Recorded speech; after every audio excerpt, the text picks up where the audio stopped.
വാർത്ത തിരുവനന്തപുരത്തെ ഗുണ്ടാ നേതാവ് ഓംപ്രകാശിനും കൂട്ടുപ്രതികൾക്കുമെതിരെ പോലീസ് ലുക്കൌട്ട് നോട്ടീസ് ഇറക്കി. ഓംപ്രകാശ് അടക്കം പാറ്റൂർ ഗുണ്ട ആക്രമണ കേസിൽ പിടികൂടാനുള്ള 4 പ്രതികൾക്കെതിരെയാണ് ലുക്കൌട്ട് നോട്ടീസ്. കേസിൽ നേരത്തെ 9 പേരെ പോലീസ് അറസ്റ്റ് ചെയ്തിരുന്നു.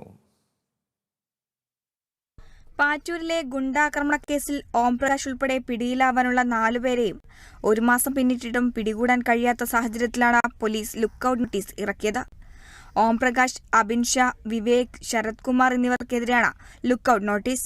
13 പ്രതികളുള്ള കേസിൽ നേരത്തെ 4 പേർ കോടതിയിൽ കീഴടങ്ങുകയും 5 പേരെ അറസ്റ്റിലാവുകയും ചെയ്തിരുന്നു. മറ്റ് പ്രതികൾക്കായി സംസ്ഥാനത്തകത്തും പുറത്തും അന്വേഷണം നടത്തിയെങ്കിലും കണ്ടെത്താൻ കഴിഞ്ഞില്ല.